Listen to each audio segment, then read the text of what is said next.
मेघनाद रावण और मंदोदरी का सबसे ज्येष्ठ पुत्र था, क्योंकि रावण एक बहुत बड़ा ज्योतिष भी था जिसे एक ऐसा पुत्र चाहिए था जो कि महाबलशाली और महाप्रतापी हो।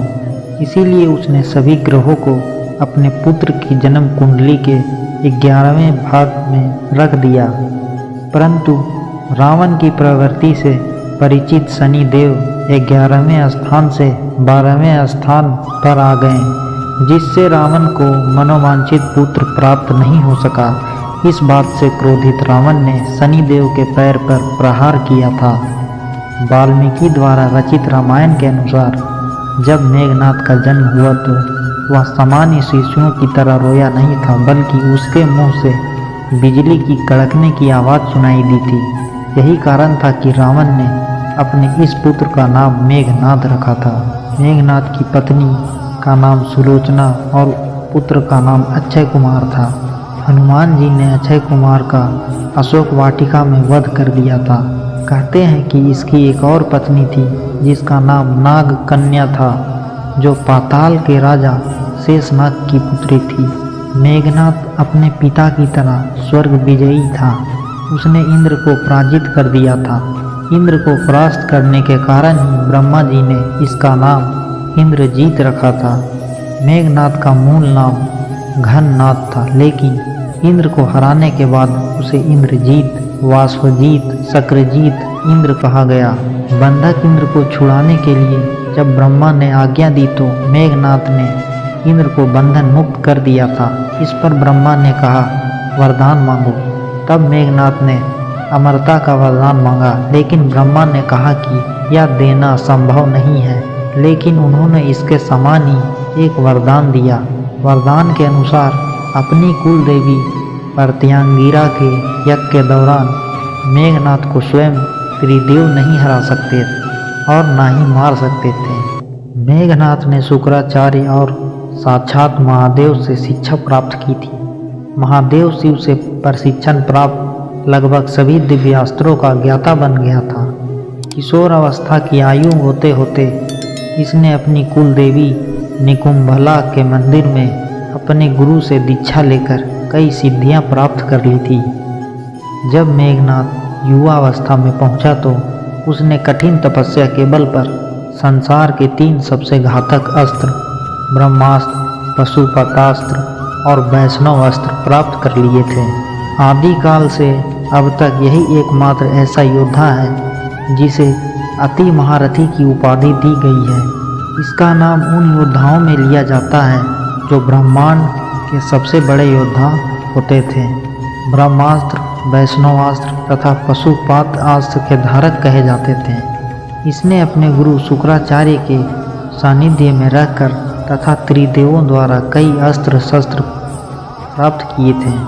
स्वर्ग में देवताओं को हराकर उनके अस्त्र शस्त्र पर भी अधिकार कर लिया था। मेघनाद पितृभक्त था। उसे यह पता था कि राम स्वयं भगवान है, फिर भी उसने पिता का साथ नहीं छोड़ा। जब उसकी माँ मंदोदरी ने उसे यह कहा कि इंसान मुक्ति की तरफ अकेले जाता है, तब उसने कहा कि पिता को ठुकरा कर अगर मुझे मोक्ष या स्वर्ग भी मिले तो मैं ठुकरा दूंगा। अपने विशिष्ट रस पर मेघनाद अत्यधिक निर्भर रहता था। महर्षि अगस्त्य द्वारा बनाए गए कुछ नए दिव्यास्त्र जैसे सूर्यास्त्र, इंद्रास्त्र आदि से अनभिज्ञ था, जो उसकी पराजय और मृत्यु का कारण बनी थी। मेघनाद का वध कुंभकर्ण के वध के बाद हुआ था। कुंभकर्ण के वध के बाद मेघनाद युद्ध क्षेत्र में उतरा। पहले दिन युद्ध में उसने सुग्रीव की पूरी सेना को हिला डाला। राम और लक्ष्मण भी उसकी मायावी शक्ति के सामने बेबस हो गए थे, क्योंकि उसने अपनी कुलदेवी का यज्ञ प्रारंभ करके ही युद्ध घोष किया था, जिसके प्रभाव से उसका रथ अदृश्य हो जाता था। मौका पाकर उसने राम और लक्ष्मण पर नागपाश का प्रयोग किया, जिससे लक्ष्मण मूर्छित हो गए थे। नागपाश से मूर्छित व्यक्ति अगले दिन का सूरज नहीं देख सकता था। तब हनुमान जी तुरंत गरुड़ भगवान के पास गए और उन्हें लेकर आए। गरुड़ को देख नाग भयभीत हो गए तथा उन्होंने राम तथा लक्ष्मण को मुक्त कर दिया था। अगले दिन मेघनाद ने अपने शक्ति बाण से लक्ष्मण जी को मूर्छित कर दिया। तब लक्ष्मण के प्राण को बचाने के लिए हनुमान जी लंका से सुसैन वैद्य को उठा लाए। वैद्य ने हनुमान को उपाय बताते हुए संजीवनी बूटी लाने के लिए बोला। उस संजीवनी बूटी से ही लक्ष्मण ठीक हुए। तीसरे दिन विभीषण के कहने पर लक्ष्मण वहां जा पहुंचे जहां मेघनाथ कुल देवी का यज्ञ करवा रहा था। यज्ञ में कुल देवी की पूजा करते समय हथियार उठाने की मनाही थी, परंतु फिर भी वहां रखे यज्ञ पात्रों की सहायता से मेघनाथ लक्ष्मण से बचते हुए सकुशल लंका पहुंच गया। चौथे दिन मेघनाथ को लक्ष्मण ने वीर गति को प्राप्त कर दिया। इसी युद्ध में लक्ष्मण के घातक बाणों से मेघनाथ मारा गया। लक्ष्मण जी ने मेघनाथ का सिर उसके शरीर से अलग कर दिया और सिर को प्रभु श्री राम के चरणों में रख दिया। यह कथा हमें रामायण में नहीं मिलती है। यह कथा हमें उत्तर दक्षिण भारत की प्रचलित लोक कथा में मिलती है। कहते हैं कि यह किंवदंती है, इसमें सच्चाई नहीं है। रामायण के अनुसार प्रभु श्री राम ने मेघनाथ का शव अपने दूतों के हाथ रावण के दूतों को सौंप दिया था। श्री राम मेघनाथ की मृत्यु की सूचना मेघनाथ की पत्नी सुलोचना को देना चाहते थे। उन्होंने मेघनाथ की एक भुजा को बाण के द्वारा मेघनाथ के महल में पहुंचा दिया।